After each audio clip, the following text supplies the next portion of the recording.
Hello everyone, मैं doctor Priyaranjan Kumar, associate professor in unit of teaching veterinary clinical complex, faculty of veterinary and animal sciences, RGSC BHO। आज week 4 का पहला lecture, module का नाम है housing and feeding management, खास करके जानवरों का। और इसके अंदर आज हम लोग देखेंगे technical insight on building of animal houses, यानी पशु आवास के निर्माण पर तकनीकी जानकारियाँ।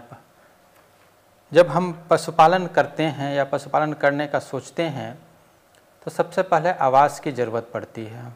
उसको रखेंगे कहाँ, उसकी आवास कहाँ बनाएंगे या किस तरह का होना चाहिए, है ना। तो उसी के बारे में आज हम जानकारी देंगे, कुछ तकनीकी जानकारी देंगे कैसे बनाएंगे, है ना। तो इस लेक्चर में, इस व्याख्यान में परिचय के साथ साथ हम लोग देखेंगे सिलेक्शन ऑफ साइट, कहाँ पे आप बना सकते हैं, कहाँ पे बनाना चाहिए पशु का आवास, उसका डायरेक्शन किधर होना चाहिए, ओरिएंटेशन जिसको हम लोग बोलते हैं, और क्या क्या कंस्ट्रक्शन डिटेल्स है उसके बारे में हम लोग जानेंगे। उसमें वेंटिलेशन सिस्टम कैसा होना चाहिए ये भी जानेंगे, वेंटिलेशन बहुत इम्पॉर्टेंट है। और लाइटिंग सिस्टम के भी बारे में जानेंगे, क्योंकि अगर अंधेरा रहेगा उसका घर तो वो सही नहीं है। तो जब आप पशुपालन करना चाह रहे हैं या इस क्षेत्र से जुड़े हुए हैं तो पशु को रखने के लिए एक घर की ज़रूरत पड़ेगी, उसकी एक आवास की ज़रूरत पड़ेगी। क्यों ज़रूरत है ये आवास की, क्या करता है ये आवास? तो ये एसेंशियल है for maintenance of the health, उसके स्वास्थ्य के लिए ज़रूरी है ना, उसके प्रोडक्टिविटी के लिए ज़रूरी है। अगर उससे कुछ प्रोडक्शन ले रहे हैं, जैसे अगर गाय है, भैंस है तो दूध का प्रोडक्शन ले रहे हैं, भेड़ है, बकरी है तो मीट का प्रोडक्शन ले रहे हैं, या भेड़ है तो उनका प्रोडक्शन ले रहे हैं, या मुर्गी है तो उससे अंडे का प्रोडक्शन ले रहे हैं। और साथ ही साथ पशु कल्याण, है ना, उसके लिए भी ये हाउस ज़रूरी है। तो जो प्रॉपर हाउसिंग जो होता है, अगर हम अच्छी तरह से उसकी आवास का निर्माण करें तो ये क्या क्या प्रोवाइड करेगा, ये कंफर्ट देता है उसको, मतलब आराम प्रदान करेगा जानवर को, है ना। स्ट्रेस, किसी भी तरह का स्ट्रेस से, तनाव से मुक्त रखेगा, है ना। प्रोडक्शन, अगर तनाव मुक्त है, कंफर्ट जोन में है तो प्रोडक्शन जाहिर सी बात है कि अच्छा होगा। इंक्लीमेंट वेदर से भी प्रोडक्शन देता है। ख़राब मौसम है, बहुत ज़्यादा गर्मी पड़ रही है या बहुत ज़्यादा ठंडा हो रहा है, बहुत ज़्यादा बारिश हो रहा है, तो उससे भी जानवर को ये बचाता है। और जब ये सब चीज़ें इंक्लीमेंट वेदर से जब जानवर बचेगी तो उसका हेल्थ भी अच्छा होगा, है ना। साथ ही साथ ये प्रीडेटर्स, कुछ ऐसे जानवर होते हैं जो दूसरे जानवरों को खाते हैं, है ना, खास करके छोटे जानवरों को। जैसे अगर मुर्गी पालन कर रहे हैं तो हो सकता है आसपास अगर झाड़ियाँ हो, जंगल हो तो सियार मिल जाए, लोमड़ी मिल जाए, या बकरियों को भी खा सकते हैं। तो इस तरह प्रीडेटर से भी इसकी रक्षा करते हैं। और प्रोटेक्ट फ्रॉम थेफ्ट, मतलब अगर सही तरीके से घर बनाए तो चोरी होने से भी जानवरों को ये बचा सकता है, तो इसलिए ज़रूरी है। अब सबसे पहले आते हैं selection of the site of the housing, मतलब आवास के लिए स्थान का चयन कैसे करें, कहाँ बनाएंगे स्थान। तो जो जहाँ पर भी बनाना जा रहे हैं, आप सबसे पहले देखिए कि उसकी जो ज़मीन है उसकी स्थलाकृति यानी टोपोग्राफी कैसी है। वो टोपोग्राफी जो है, स्थलाकृति जो है, स्थल की जो आकृति है, वो शुड बी हाई, ऊंची जगह पे होना चाहिए, फ्लैट होना चाहिए और जेंटल स्लोपिंग होना चाहिए। फ्लैट तो हो ही, और थोड़ा सा उसमें स्लोप हो उसमें, ताकि पानी आसानी से निकल जाए, उसमें जमा नहीं। स्टीप स्लोपिंग, एकदम स्टीप इस तरह से नहीं होना चाहिए, तो वो जानवर के लिए परेशानी हो सकता है। तो जेंटल स्लोपिंग रिकमेंडेड है ताकि पानी आसानी से निकल सके, और फ्लैट होना चाहिए। ऐसे जगह को अवॉइड कीजिए जहाँ पे बाढ़ आती हो, फ्लडिंग होता हो, या एक्सेसिव वाटर लॉगिंग होता हो, वहाँ पे पानी जमा होता हो। ऐसे जगह को चयन नहीं करना है, वैसे जगह पे हाउस नहीं बना सकते हैं। सॉइल जो है, अगर हम कुछ चारा उगाना चाह रहे हैं तो वो सॉइल जो है, आसपास की ज़मीन जो है वो फर्टाइल होना चाहिए, उपजाऊ होना चाहिए। अदरवाइज आप चारा नहीं उगा सकते हैं। अगर चारा नहीं उगाना चाहते हैं, सिर्फ फार्म खोलना चाहते हैं तो अलग बात है। और जो मिट्टी है, it should not be too dry, बहुत ज़्यादा सूखी नहीं होना चाहिए, और उसमें मॉइस्चर बहुत ज़्यादा कम भी नहीं होना चाहिए, है ना। एक मीडियम में होना चाहिए। अगर ऐसा होगा तो फाउंडेशन के लिए अच्छा नहीं होता है, तो बहुत ज़्यादा ड्राई नहीं होना चाहिए, ऐसे मिट्टी का सिलेक्शन करना है। वाटर वहाँ पे क्लीन वाटर जो है और सॉफ्ट वाटर मतलब पीने लायक जो वाटर है उसकी व्यवस्था प्रचुर मात्रा में होनी चाहिए, क्योंकि जब आप फार्म चला रहे हैं, स्टार्ट कर रहे हैं, तो पानी की बहुत ज़रूरत पड़ेगी। फार्म को वॉश भी करना है, एनिमल को पिलाना भी है, बहुत हर तरह के कामों में पानी की ज़रूरत पड़ेगी, तो वहाँ पे पानी प्रचुर मात्रा में होना चाहिए। इलेक्ट्रिसिटी सप्लाई है ना, घर में लाइट होना चाहिए जो पशु का घर है, और बहुत सारा मशीनरी चलती है उसमें भी इलेक्ट्रिसिटी की ज़रूरत पड़ती है, तो इलेक्ट्रिसिटी सप्लाई तो वहाँ पे एडिक्वेट होना चाहिए। ऐसा नहीं कि बहुत ज़्यादा बिजली कट रही है, आप काम ही नहीं कर पा रहे हैं, और वो बिजली जो है रिजनेबल रेट पे मिलना चाहिए। ऐसा नहीं कि बहुत ज़्यादा बिजली महंगा है तो आपका बहुत ज़्यादा पैसा उसमें चला जाएगा, फिर आपका प्रॉफिट कम होगा। तो वैसा भी ध्यान रखना है कि बिजली कहाँ पे सस्ती मिल रही है। लेबर जो है, चूँकि फार्म आप अगर 100 जानवर रख रहे हैं, 500 जानवर रख रहे हैं, तो अकेले सारा काम नहीं कर सकते हैं, वहाँ पे लेबरर की ज़रूरत पड़ेगी, लेबर की ज़रूरत पड़ेगी, है ना। वो इजीली अवेलेबल होना चाहिए, आसानी से मिल जाए, और सस्ते दामों पे काम करने वाले आदमी आपको मिल जाएं, वैसे जगह का सिलेक्शन करना चाहिए। और ये जो जगह है वो रोड से, सड़क से या रेल मार्ग से या सड़क मार्ग से वो अच्छी तरह से जुड़ा होना चाहिए, ताकि आप अपने प्रोडक्ट को, दूध अगर निकाल रहे हैं तो दूध को बेचने ले जाने में, या उनके लिए कुछ खाना या कुछ राशन खरीद के ला रहे हैं तो वो सब लाने ले जाने में आसानी हो। मार्केट जो है उसका नज़दीक होना चाहिए, ताकि आपको कुछ भी उनके लिए सामान लाने जा रहे हो तो मार्केट से तुरंत लेकर के आ जाएँ, है ना, जल्दी ला जाएँ, आपका कॉस्ट बचेगा, या फिर आपका जो प्रोडक्ट है वो बेचना है तो मार्केट में आसानी से बेच सकें। एनिमल हाउसेस और farm should not be located in municipal area. कुछ ऐसे फार्म होते हैं, जैसे अगर आप पिगरी खोलना चाह रहे हैं, पिग फार्म खोलना चाह रहे हैं, इसमें सूकर पालन करना चाह रहे हैं, तो कई बार क्या है कि वहाँ पे ऑब्जेक्शन हो सकता है, आसपास के रहने वाले लोग ऑब्जेक्ट कर सकते हैं। तो वैसे ध्यान में रखते हुए कि वैसे जगह का सिलेक्शन ना करें, ताकि फ्यूचर में कोई भी ऑब्जेक्शन हो या हेल्थ अथॉरिटीज़ का कोई ऑब्जेक्शन हो। जैसे मुर्गी पालन कर रहे हैं तो बर्ड फ्लू वगैरह फैलने का खतरा रहता है, तो उसमें हेल्थ अथॉरिटी को ऑब्जेक्शन हो सकता है, तो इसका भी ध्यान आप रखिए। तो ये सब बातों को ध्यान में रखते हुए स्थान को चयन कर सकते हैं। अब आप चयन कर लीजिए, तो घर बनाने जाएंगे तो घर का लेआउट पहले तैयार करेंगे, आवास का लेआउट तैयार करेंगे, तो उसका ओरिएंटेशन किधर होना चाहिए, कैसा होना चाहिए, किस डायरेक्शन में हम बनाएं, ताकि पशु को ज़्यादा से ज़्यादा आराम मिल सके। तो अगर ट्रॉपिकल एरिया है जहाँ पे बहुत ज़्यादा गर्मी पड़ती है, तो उस कंडीशन में जो लॉन्ग एक्सिस है, घर की जो लंबाई है वो ईस्ट वेस्ट डायरेक्शन, ईस्ट मतलब पूरब, वेस्ट मतलब पश्चिम, मतलब पूरब पश्चिम के डायरेक्शन में बनाते हैं। इस डायरेक्शन में क्या होता है, जो सनलाइट का एक्सपोजर है वो मिनिमम होता है, क्योंकि गर्मी तो ऐसे ही पड़ रही है, और ज़्यादा धूप उस घर में आएगा तो अनकम्फर्टेबल होगा, जानवर के लिए अच्छा नहीं है। तो ये क्या है कि मिनिमम सनलाइट एक्सपोजर होगा, इसलिए ट्रॉपिकल एरिया में क्या है कि हम लोग ईस्ट वेस्ट डायरेक्शन में, पूरब पश्चिम डायरेक्शन में बनाते हैं, क्योंकि मैक्सिमम एक्सपोजर जो सनलाइट का होता है वो नॉर्थ साउथ डायरेक्शन में, मतलब उत्तर और दक्षिण दिशा में होता है। अगर टेम्परेट एरिया है जहाँ पे ठंडा खूब पड़ रही है, जैसे हिली एरिया, जैसे अगर इंडिया की बात करें तो जैसे कश्मीर का एरिया जो है जहाँ पे बहुत ज़्यादा ठंडा पड़ता है, वहाँ पे धूप की ज़्यादा ज़रूरत पड़ती है, तो फार्म में ज़्यादा धूप चाहिए, तो वहाँ पे जो घर है वो नॉर्थ साउथ डायरेक्शन में बनाना चाहिए, मतलब दक्षिण और उत्तर की दिशा में बनाना चाहिए जो घर की लंबाई है, ताकि ज़्यादा से ज़्यादा धूप जो है पशु आवास में या फार्म में वो मिले। साथ ही साथ वो उस डायरेक्शन में बनाने से एरेशन भी, मतलब थोड़ा वेंटिलेशन भी अच्छा होता है।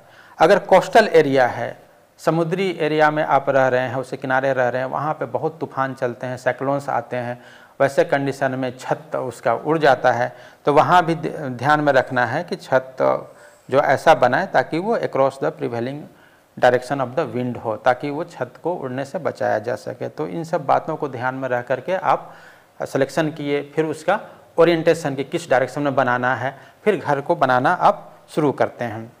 उसके बाद क्या है कि जब बनाना शुरू करते हैं तो सबसे पहले फाउंडेशन आता है, फाउंडेशन का नींव डालना, जिसको मतलब नींव कैसे डालेंगे। तो फाउंडेशन जो है बेसिक फ्रेमवर्क है, इसी पे जो है जितने भी कंस्ट्रक्शन वर्क हैं वो डिपेंड करते हैं। So foundation is the basic framework for all the construction. उसी के ऊपर दीवार खड़ा होना, उसी के ऊपर छत खड़ा रहना है, तो ये फाउंडेशन तो मजबूत होना ही चाहिए। अब फाउंडेशन का दो पार्ट होते हैं, फुटिंग एंड फाउंडेशन वाल। तो फुटिंग वाल किसको बोलते हैं, जो आधार होता है, है ना, जो बेस होता है उसी को फुटिंग बोलते हैं। तो footing is the wide base of foundation वाल, जिसमें फाउंडेशन वाइड वाल खड़ा कर रहे हैं, उसका ये चौड़ा जो बेस होता है उसी को फुटिंग कहते हैं, जो सपोर्ट करता है लोड को। ये सपोर्ट करेगा ताकि वो घर धसे नहीं, सिंक नहीं हो, नहीं तो क्या होगा कि वो धस जाएगा। बना रहे हैं, मिट्टी अच्छी तरह का नहीं हो तो धस भी सकता है, ठीक है। तो इस तरह, अब इसको जो है सीमेंट कंक्रीट का हम लोग बना सकते हैं, ब्रिक का भी बना सकते हैं। यहाँ पे पिक्चर में देख सकते हैं, ये जो है, ये नीचे वाला पोर्शन जो है वो फुटिंग है, ये फाउंडेशन वाल है ना, ये नींव की दीवार जिसको हम लोग बोलते हैं। The height of the foundation wall varies depending upon the type of the soil, जमीन की किस तरह की टाइप है उस पे ये डिपेंड करा कि हाइट कितना। अगर ये लूज सॉइल है तो इसमें डीपर ज़्यादा फाउंडेशन वाल ज़्यादा गहरा होगा। अगर ये फर्म और रॉकी सॉइल है तो इसमें सैलो होगा, थोड़ा सा हम कम गड्ढा करके फाउंडेशन वाल को बना सकते हैं। ये भी सीमेंट, कंक्रीट, ब्रिक्स और स्टोन से बनाया जा सकता है। उसके बाद फर्श का निर्माण कैसे करेंगे। फर्श जो है बहुत इंपॉर्टेंट स्ट्रक्चर होता है, क्योंकि एनिमल जो है ज़्यादातर समय फर्श में ही बिताती हैं, चाहे उसको रेस्ट करना हो, चाहे उसको मूव करना हो, या खाना खाना जाना हो, या फिर मिल्किंग बार्न में जाना हो, तो फर्श का ही वो यूज करती है। तो फर्श का ध्यान रखना है कैसा होना चाहिए। ये जो फर्श जो है वो जो हम बनाते हैं वो सॉलिड और कम्पैक्ट फाउंडेशन, जो अभी हमने फाउंडेशन बता रहे थे, वो सॉलिड और कम्पैक्ट फाउंडेशन के ऊपर फर्श को बनाते हैं। और ये जो है 2.5 से 5 सेंटीमीटर ऊंचा होना चाहिए बाहर की ज़मीन से, ताकि जो है ड्रेनेज में पानी, अगर हम घर को वॉश कर रहे हैं, धो रहे हैं, तो पानी आसानी से बाहर निकल जाए। अब क्वालिटी क्या होना चाहिए फर्श का। सबसे पहले तो ये रफ होना चाहिए, नॉन स्लिपरी होना चाहिए। ऐसा नहीं कि उसमें टाइल्स लगा दिए जैसे हम लोग अपने घरों में लगाते हैं, तो जानवर क्या है वहाँ फिसल जाएगी, गिर जाएगी, फिसलेगी तो क्या हो सकता है, अगर प्रेग्नेंट एनिमल है तो अबॉर्शन हो सकता है, नहीं है तो उसके पैर फ्रैक्चर हो सकते हैं, या स्ट्रेचिंग, लिगामेंट में स्ट्रेचिंग हो सकता है, तो प्रॉब्लम आ जाएगी। तो ये सबसे पहले ध्यान रखना कि जो भी फर्श बना रहे हैं वो रफ होना चाहिए और नॉन स्लिपरी, उसमें फिसलने लायक कोई भी संभावना न हो, स्ट्रॉन्ग हो, ड्यूरेबल हो, उस टिकाऊ होना चाहिए। ऐसा नहीं कि बार बार फर्श जानवर के चलने से टूट जा रहा है तो आप बार बार फर्श बनाने में ही लगे हैं, नुकसान होगा, है ना। अगर ये मजबूत और टिकाऊ बनाते हैं तो आपका इकोनॉमिकल पॉइंट ऑफ व्यू से भी अच्छा होगा कि एक ही समय आपका लागत लगा और हमेशा के लिए वो चल रहा है। It must be impervious and free from the dampness. Impervious means मतलब उसमें पानी नहीं सूखना चाहिए। अगर पानी सूखेगा तो डैम्पनेस होगा, डैम्पनेस होगा तो कई बीमारी का वो घर बन जाएगा। तो ये एकदम ड्राई होना चाहिए। पानी सूखने वाला फर्श बना देंगे तो डैम्पनेस हमेशा बना रहेगा। Floor must facilitate the easy cleaning and quick drying. मतलब उसको ऐसा है कि हम पाइप से भी वॉश करें तो वो आसानी से वो धुल जाए। ऐसा नहीं कि क्लीन करने में हमको बहुत समय लग रहा है तो बाकी फार्म का काम कब करेंगे। और ड्राई, धोने के बाद वो तुरंत सूख भी जाए, ऐसा फर्श बनाना चाहिए। And it should be even and comfortable, है ना। उसकी सतह जो है प्लेन होना चाहिए। अगर उबड़ खाबड़ बना देंगे तो फिर जानवर को चलने में दिक्कत होगी, वो सही नहीं है। अब ये किस किस मटेरियल से, क्या क्या सामग्री से बना सकते हैं, जैसे सीमेंट कंक्रीट का बना सकते हैं या आरसीसी का बना सकते हैं। विट्रीफाइड पेविंग ब्रिक्स आता है आजकल मार्केट में, उसकी बना सकते हैं। बिल्डिंग ब्रिक्स जो घर बनाने का जो ईंट आती है उससे बना सकते हैं। स्टोन से बना सकते हैं, ग्रेवल से बना सकते हैं। ग्रेवल मतलब छोटे छोटे कंकड़ या पत्थर जो होते हैं उससे बना सकते हैं। वुडन मटेरियल जैसे बम्बू का हो गया, है ना, और टिम्बर का हो गया, उससे भी फर्श को बना सकते हैं। या मोरम और कंकड़, इससे भी फर्श को बना सकते हैं पैसे बचाने के लिए। खास करके ये भेड़ और बकरियों का जब घर बनाते हैं तो उसमें इसका इस्तेमाल किया जाता है। अब जो सीमेंट कंक्रीट का है ये तो कॉमनली आजकल सभी लोग बनाते हैं, कॉमनली यूज मटेरियल है, क्योंकि ये इसमें ये ड्यूरेबिलिटी होती है, स्ट्रांग होती है, मजबूत होता है और टिकाऊ भी होता है। विट्रीफाइड पेविंग ब्रिक्स थोड़ा महंगा होता है, लेकिन इसका भी यूज कर सकते हैं क्योंकि ये हार्ड होता है, इम्परवियस, ये पानी को सोखेगा नहीं, पानी अंदर जाएगा नहीं, और ये भी मजबूत होता है, लेकिन थोड़ा महंगा हो सकता है कि पड़े ये। Building bricks are not ideal. जो हम घर बनाने के जो ईंट है उसका ये यूज ना करें तो ज़्यादा अच्छा, क्योंकि आइडियल नहीं होता है, क्योंकि ये वाटर को अब्जॉर्व करता है और जल्दी ही टूट जाता है। जानवर के चलने से, उनके खुर से वो जल्दी ही टूट जाता है। स्टोन ब्लॉक्स का भी यूज कर सकते हैं, जहाँ पे स्टोन ब्लॉक्स जो हैं इजीली अवेलेबल हैं। वुडन फ्लोर भी सम टाइम हम लोग यूज करते हैं, खास करके कोल्डर एरिया में, या फिर शीप एंड गोट के लिए हाउस बनाते हैं या स्वाइन के लिए बनाते हैं तो वहाँ भी यूज करते हैं, आगे हम बताएंगे। और ओपन एरिया जो होता है ना, जो घर का, जिस घर का 2 पार्ट हम बना रहे हैं, क्लोज्ड एरिया एक ओपन एरिया, तो ओपन एरिया में जो है वो ब्रिक पेविंग हम लोग कर सकते हैं, उसमें सीमेंट करने की ज़रूरत नहीं है, नहीं तो उसमें ज़्यादा लागत आएगा। अब फ्लोर्स की बनावट, किस किस तरह की बनावट होती है, तो एक तो सॉलिड फ्लोर होता है। ये सॉलिड फ्लोर जो होता है made from the cement, concrete और ब्रिक्स और स्टोन, एकदम सॉलिड होगा। It is a common type, ज़्यादातर जगहों में यही फ्लोर बनता है। लेकिन इस फ्लोर में थोड़ा सा स्लोप बनाना चाहिए आपको, जो 1:40 है ना, 40 इंच पे 1 इंच का झुकाव होना चाहिए, या 1:60 टुवार्ड्स द ड्रेन, जिधर जो ड्रेनेज बना हुआ है उस साइड में ये, ताकि हम जब वॉश करें तो पानी आसानी से निकल सके। Proper cleaning and disinfection is crucial for the disease control, क्योंकि ये आसानी से इसको हम धो सकें।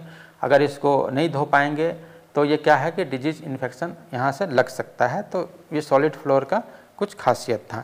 एक होता है डीप लिटर फ्लोर, है ना, बिछावन वाली फर्श। इसमें क्या करते हैं कि floor surface is covered with 4 to 6 inch, 4 से 6 inch thick layer of dried bedding, है ना। ड्राइड बेडिंग में क्या क्या हो सकता है, जैसे स्ट्रॉ हो गया, पुआल है, पैडी हस्क है, धान की भूसी, या सॉ डस्ट, है ना, लकड़ी का बुरादा, ग्राउंड नट हेल्स जो होता है ना, जो मूंगफली का छिलका, ये सब, या फिर सूखी पत्तियां का एक लेयर बनाते हैं। इन सब चीज़ों का एक लेयर फर्श के ऊपर, ये 4 से 6 इंच का हम लोग बेड बनाते हैं, बिछावन बनाते हैं, और फिर उसके ऊपर जानवर को रखते हैं।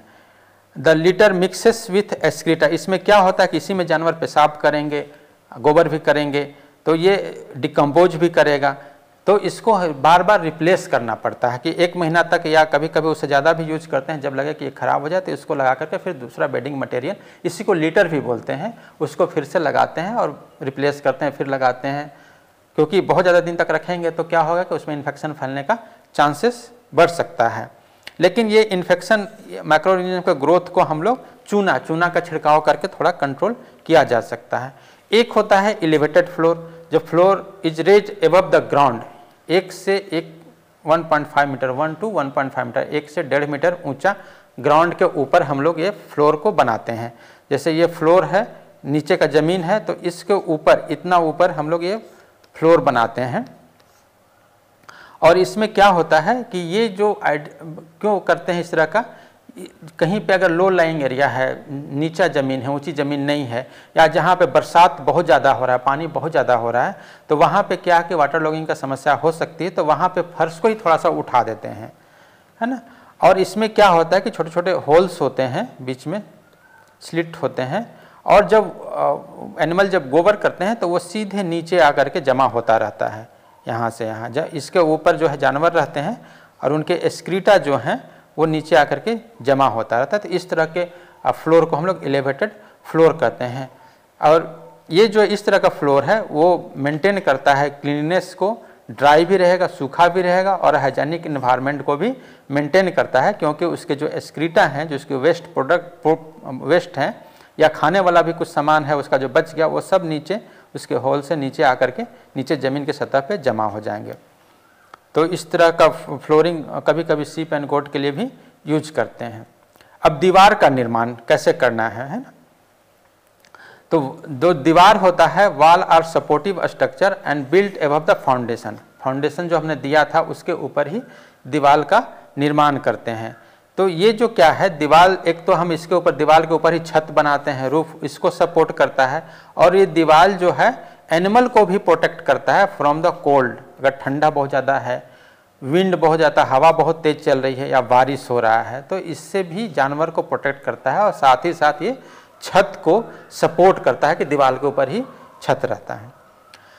Depending upon the climatic condition, किस तरह का वहाँ का वातावरण है, क्लाइमेट है, उसके आधार पे शेड, है ना, शेड जो हम पशु का आवास को शेड बोलते हैं, शेड बना रहे हैं, उस पे वाल डिपेंड करता है। ये फुल वाल भी हो सकता है, जितना बड़ा हम घर बना रहे हैं उतना ऊंचा वाल हम खड़ा कर दें। हाफ वाल, छत और ज़मीन के नीचे आधा दूरी तक, 5 फीट 6 फीट तक हम लोग दीवार खड़ा कर दें, हाफ वाल जिसको बोलते हैं, और नो वाल्स एट ऑल, या बिना वाल का ही घर हम बनाते हैं, है ना। तो बिना वाल का जब घर बनाएंगे तो ज़्यादातर ये ओपन हाउसेस में ये इसका यूज होता है। वो जो हाउस होगा वो पिलर पे खड़ा होगा, उसमें कोई दीवार नहीं होगा, खाली ऊपर शेड होगा, है ना, छत होगा उसका, और वो पिलर पे खड़ा होगा। मटेरियल जो यूज कर सकते हैं, ब्रिक, स्टोन, हॉलो ब्लॉक्स जो है ना, इस तरह का यूज करते हैं। कंक्रीट यूज कर सकते हैं, मड भी यूज कर सकते हैं, बॉम्बो भी यूज कर सकते हैं। और हाइट जो है depend upon the animal house, किस तरह का एनिमल हाउस है। गाय के लिए अलग हाइट हो सकता है, भेड़ बकरी के लिए अलग हो सकता है ना, सुकरी के लिए अलग हो सकता है। तो डिपेंड करता है किस तरह के जानवर आप पालना चाह रहे हैं। थिकनेस इसका होना चाहिए, अगर स्टोन वाल का है तो 50 सेंटीमीटर, ब्रिक वाल है तो 33 से 45 सेंटीमीटर, इस तरह से बना सकते हैं। वाल को प्लास्टर करना चाहिए, है ना, 1.25 सेंटीमीटर थिक होना चाहिए। इसमें एक इम्पॉर्टेंट है कि जो इनर वाल है वो स्मूथ होना चाहिए, 1.5 मीटर हाइट तक जो है वो क्या होना चाहिए, वो बिल्कुल स्मूथ होना चाहिए। वहाँ पे टाइल्स का यूज कर सकते हैं, ताकि गाय के रहने से अगर वो दीवार गंदा होता है तो उसको पाइप से या पानी से आसानी से धो करके क्लीन किया जा सके। तो ये कि इम्पोर्टेंट है। कॉर्नर्स को राउंडेड बनाना चाहिए ताकि किसी तरह की इंजरी ना हो। तो इस तरह के हम लोग वाल का निर्माण करते हैं। अब छत का निर्माण है, अब इसके ऊपर छत होगा तो छत किस तरह से निर्माण कर सकते हैं। इसमें छत का जो कैरेक्टरिस्टिक्स है वो क्या क्या होना चाहिए। ये लाइट वेट होना चाहिए, पहला तो हल्की होना चाहिए, स्ट्रॉन्ग होना चाहिए, मजबूत होना चाहिए, ड्यूरेबल होना चाहिए, वाटर प्रूफ होना चाहिए, है ना। Bad conductor of the heat, मतलब वो जल्दी गर्म ना हो, है ना, इसलिए वो हीट को ज़्यादा कंडक्ट ना करे, वो बैड कंडक्टर होना चाहिए। और free from the tendency to condense the moisture inside, मतलब अंदर जो बाहर की तरफ तो है, अंदर की तरफ छत में कोई मॉइस्चर जमा ना हो। और गुड लुकिंग, अब फार्म बना रहे हैं तो देखने में भी सुंदर लगे। इसमें क्या क्या हम लोग मटेरियल यूज करते हैं छत बनाने के लिए। एस्बेस्टॉस शीट का यूज कर सकते हैं, एल्युमिनियम शीट का, और जीआई शीट, गैल्वेनाइज्ड आयरन जिसको बोलते हैं वो आजकल आता है, उसका भी। टाइल्स का यूज कर सकते हैं, इसमें मैंगलोर टाइल्स भी आता है, कंट्री टाइल्स भी आता है। थैच, खपड़ा जिसको हम लोग बोलते हैं, वुड, लकड़ी या बम्बू, बांस का यूज कर सकते हैं। इंसुलेटेड रूफिंग शीट यूज कर सकते हैं, जैसे ये 2 लेयर का शीट हुआ, उसके बीच में इंसुलेशन, जैसे ग्लास वूल वगैरह हम लोग पैक कर देते हैं, तो उस तरह से भी यूज कर सकते हैं ताकि गर्मी शेड में कम हो। या फिर आरसीसी का हम लोग यूज करते हैं, जो आरसीसी तो करते हैं लेकिन ये रिकमेंडेड है नहीं। एल्युमिनियम जो है, एस्बेस्टस, एल्युमिनियम और ये सब जो सीट हैं, जीआई सीट हैं, ये लाइट वेट होते हैं, ड्यूरेबल होते हैं और फायर रेसिस्टेंस होते हैं। दूसरे में अगर वुड का यूज करेंगे तो फायर लगने की, उसमें आग लगने की संभावना हो सकती है। थैच और बम्बो का भी यूज करेंगे तो उसमें भी आग लगने की संभावना है। चीपर तो होता है बट वो आग लगने की संभावना है। या अनहाइजेनिक हो सकता है ड्यूरिंग द मानसून, क्योंकि उसमें इंसेक्ट वगैरह फिर पलने लगते हैं, बड़े होने लगते हैं। Insulated roofing seat contains the insulating material, अभी हम बता रहे थे कि वो 2 सीट होता है। जैसे मान लीजिए कि 2 जीआई सीट के बीच में आप इंसुलेटिंग मटेरियल बीच में गैप में उसमें भर दिए, और वो इंसुलेटिंग मटेरियल ग्लास वूल भी हो सकता है, रॉक वूल भी हो सकता है, मिनरल वूल्स भी हो सकता है। इसको यूज करके फिर वो गर्मी का बचाने के लिए, ताकि शेड के नीचे जो जहाँ पे जानवर रह रही वो थोड़ा ठंडा रहे, तो इस तरह के हम लोग छत का यूज कर सकते हैं। अब ये जो रूफिंग पैटर्न है ये कई तरह का होता है। जैसे आप ये एक तो फ्लैट रूफ, जैसे आरसीसी का हम लोग जब बना रहे हैं तो फ्लैट रूफ हो सकता है। स्लोप रूफ होता है, एंगल में हो सकता है, स्लोपिंग इस तरह से हो सकता है, स्लोप रूफ हो सकता है, या सिंगल स्लोपिंग। अब ये स्लोपिंग जो होगा वो 2 तरह का होगा, सिंगल और डबल स्लोप भी हो सकता है।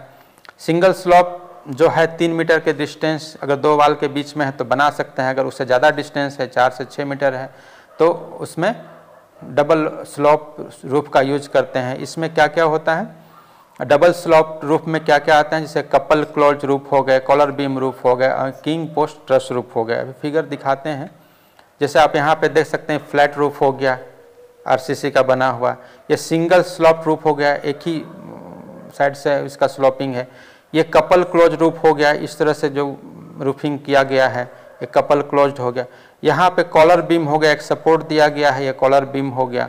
ये किंग पोस्ट हो गया, यहाँ पे इस तरह का सपोर्टिंग स्ट्रक्चर दे करके इसको बनाते हैं। ये इस तरह का स्ट्रक्चर जो होता है, बड़े बड़े फार्म जो होते हैं उसमें इस तरह का सपोर्ट दे करके बनाया जाता है। तो किंग पोस्ट ट्रस रूफ हो गया। इसके एंगल भी होते हैं कि डिफरेंट डिफरेंट में कितने कितने एंगल होंगे। अब construction of manger and water trough, अब इस जानवर अगर वहाँ पे रह रहे हैं तो उसमें वहाँ पे उसको पानी पीने के लिए या खाना खाने के लिए, जिसको जो बोलते हैं नाद, जिसको बोलते हैं मैंजर को, या वाटर ट्रफ माने पानी के कुंड हैं, उसको भी बनाना चाहिए। तो ये कहीं भी बना सकते हैं, कवर्ड एरिया में बना सकते हैं, ओपन एरिया में बना सकते हैं। ये कंक्रीट का भी हो सकता है, ब्रिक का भी हो सकता है, स्टोन का भी हो सकता है, लेकिन इसका जो फ्लोर है वो कम से कम 10 से 15 सेंटीमीटर ऊँचा होना चाहिए। और डायमेंशन जो है, इसका जो डायमेंशन है वो वेरी करेगा स्पेसिस टू स्पेसिस। बकरी के लिए अलग हो सकता है, गाय के लिए अलग हो सकता है ना, पिग के लिए अलग हो सकता है। और ये कंटिन्यूअस टाइप आप बना सकते हैं, इस तरह का एक यहाँ बना दिए, एक यहाँ, एक यहाँ, एक यहाँ, है ना। इस तरह से कंटिन्यूअस टाइप ज़्यादा अच्छा होता है, बना सकते हैं।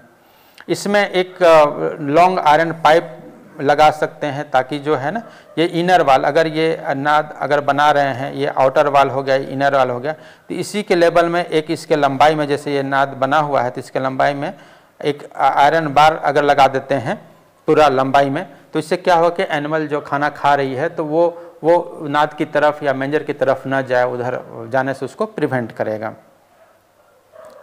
है ना।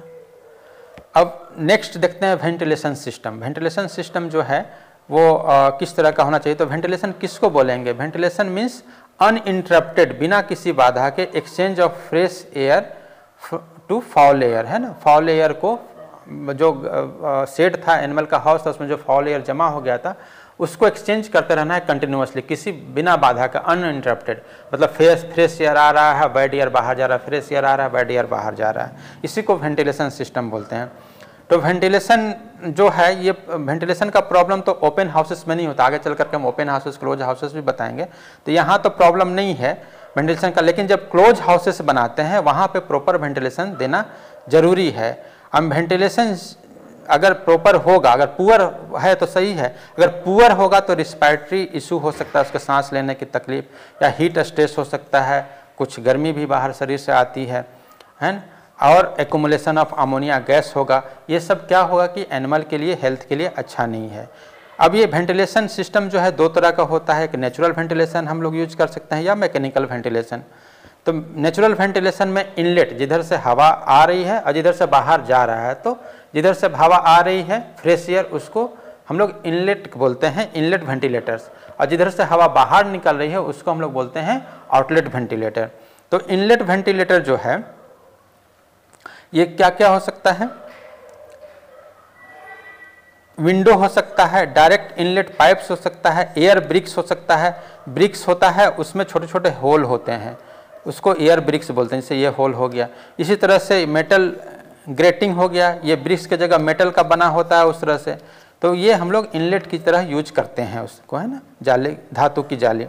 तो ये आउटलेट की तरह क्या है? आउटलेट वेंटिलेटर क्या क्या हो सकता है? ये हाईएस्ट होता है, टॉप ऑफ द बिल्डिंग में होता है, इसको रूफ में भी बना सकते हैं। ये कंटिन्यूअस और एडजस्टेबल ओपनिंग, ये भी एक तरह का आउटलेट वेंटिलेटर है। या रूफ स्काईलाइट, स्काईलाइट जैसा रूफ में ही लगाते हैं, बड़े बड़े फार्म में लगाते हैं, वहीं से क्या है, रोशनी भी आती है और एयर का भी एक्सचेंज होता रहता है। मैकेनिकल वेंटिलेशन में क्या क्या होता है कि ये एग्जॉस्ट फैन लगाते हैं, ये इलेक्ट्रिसिटी से, यानी इसको चलाने के लिए ये अपने आप नहीं चलेगा, ये इलेक्ट्रिसिटी की ज़रूरत पड़ेगी। जैसे एग्जॉस्ट फैन हो गया, या टरबाइन वेंट्स जिसको हम बोलते हैं, जो बड़े बड़े फार्म में लगाए जाते हैं ताकि वो उनसे मैकेनिकली रूप से वो जो है एयर का सर्कुलेशन बना रहे हैं। नेक्स्ट है लाइटिंग अरेंजमेंट। अब ये फार्म तो बना लिए, वहाँ पे लाइट भी अच्छा होना चाहिए, लाइटिंग अरेंजमेंट भी होना चाहिए। जैसे अब ये लाइटिंग जो है वो नेचुरल भी हो सकता है, आर्टिफिशियल भी हो सकता है। जैसे सनलाइट हो गया नेचुरल, आर्टिफिशियल लाइट जैसे फ्लोरेसेंट, एलईडी का लाइट। अब ये करेगा क्या? अगर नेचुरल लाइट है, सनलाइट है, तो ये जर्मिसाइडल इफेक्ट होता है, अगर फार्म में आ रहा है तो माइक्रो ऑर्गेनिज्म को किल करेगा, है ना। ग्रोथ प्रमोटिंग प्रॉपर्टीज होता है इसमें। इसके प्रेजेंस में क्या है कि जो विटामिन डी का सिंथेसिस होता है शरीर में, अगर धूप नहीं मिलेगा तो विटामिन डी का सिंथेसिस नहीं होगा। तो ये जरूरी है छोटे छोटे बच्चों को, बछड़ों के लिए, है ना, या मेमनों के लिए, ताकि उसको धूप मिलता रहे, विटामिन डी का सिंथेसिस हो, तो ग्रोथ उसका एनिमल का अच्छा होगा। डैम्पनेस को भी रिमूव करता है, ये फ्लोर को भी ड्राई रखेगा, है ना, सनलाइट जो है। और ये वर्क, बिल्डिंग के अंदर वर्क करने में भी ये सुविधा प्रदान करता है। And increases the efficiency of the work and security, अंधेरा रहेगा तो सिक्योरिटी का खतरा बना रहेगा, तो सिक्योरिटी को भी ये इंक्रीज करता है। इसके अलावा फार्म में जो है आप manure gutter, door, gate, footpath और फार्म फेंसेस वगैरह ये सभी चीज़ें एज सूटेबल प्लेस पे इसको बना सकते हैं। तो इस व्याख्यान के बाद हमें पता चलता है कि हम एक जब एनिमल हस्बेंड्री या पशुपालन करने जा रहे हैं तो किस तरह का घर हम बनाएं, उसमें क्या क्या छोटी छोटी तकनीकों की ज़रूरत पड़ती है, इनको ध्यान में रख करके एक अच्छा फार्म बना सकते हैं, एक अच्छा घर पशु के लिए बना सकते हैं। ये जस्ट रहने के लिए ही नहीं है, it is just not a shelter but it is critical investment for long term success and live stock farming. ये लंबे समय के लिए इन्वेस्टमेंट हो सकता है लाइव स्टॉक फार्मिंग के लिए, इसको आप शेल्टर ही न समझें। और ये व्याख्यान जो है समझने के बाद आप अगर इस तरह से बनाते हैं, पशुपालन करते हैं, तो जो एनिमल का प्रोडक्टिविटी है उसको आप बूस्ट कर सकते हैं, उसको आप बढ़ा सकते हैं। ये कुछ रेफरेंसेस हैं जिसको आप फॉलो कर सकते हैं। इसी के साथ आप सभी का धन्यवाद।